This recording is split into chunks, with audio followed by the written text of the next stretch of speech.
खैर लकड़ी तस्करी का रैकेट वापी तक पहुंचा, मांडवी वन विभाग का बड़ा एक्शन। वापी से एक चौंकाने वाला खुलासा सामने आया है। वर्ष 2024 में मध्य प्रदेश के अलीराजपुर जिले में सामने आए खैर लकड़ी तस्करी के बड़े कांड की जांच का दायरा अब वापी तक पहुंच गया है। इस मामले में मांडवी वन विभाग की टीम ने वापी में दबिश देकर अहम कार्रवाई की है।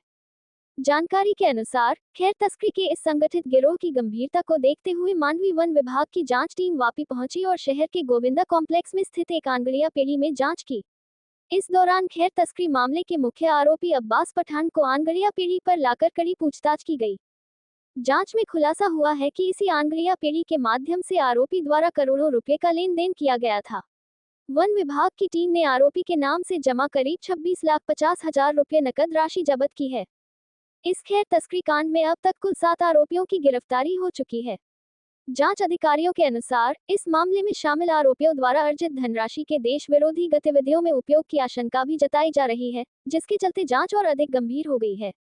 मांडवी वन विभाग की टीम इस पूरे नेटवर्क की जड़ तक पहुंचने के लिए आर्थिक लेन देन, आंगड़िया पेड़ियों और उनसे जुड़े लोगों की गहन जांच कर रही है। अधिकारियों का कहना है कि आने वाले दिनों में इस मामले में और भी बड़े खुलासे हो सकते हैं। वापी से जुड़े इस खैर तस्करी के बड़े कांड में जैसे जैसे जांच आगे बढ़ रही है, वैसे वैसे नए और चौंकाने वाले तथ्य सामने आ रहे हैं।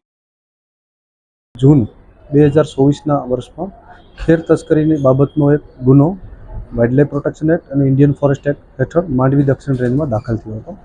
આ ગુનો એક ઓર્ગેનાઇઝ ક્રાઇમ છે।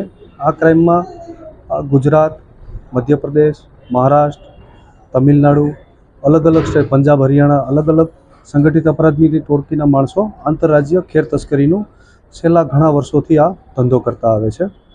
આ ગુનામાં અત્યાર સુધીમાં કુલ 7 આરોપીને એરેસ્ટ કરેલા છે અને ગત તારીખ 19/1/2026ના રોજ અબ્બાસ હફીઝ ખાન પઠાણ ને અમે ભીલાડથી પોતાના ઘરેથી યુપી ભાગતા સમયે અમે એને રાઉન્ડ અપ કરી માંડવી કોર્ટમાં પ્રોડક્શન રિપોર્ટ સાથે રજૂ કરેલ હતો અને એના દિન 3ના રિમાન્ડ મંજૂર થયેલા હતા।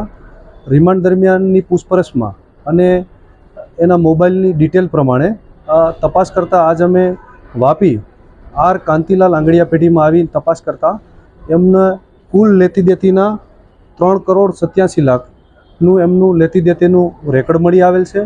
3,87,00,000માંથી હાલ એમનું આ આંગડિયા પેઢીની અંદર બેલેન્સ હતું 24,49,500 રૂપિયાનું જે બેલેન્સ હતું જે ખેર તસ્કરીમાંથી આવતું અને એની પાસે બેલેન્સ જમા થતું। હાલ પૂરતી અમારી હજી ઇન્ક્વાયરી શરૂ છે।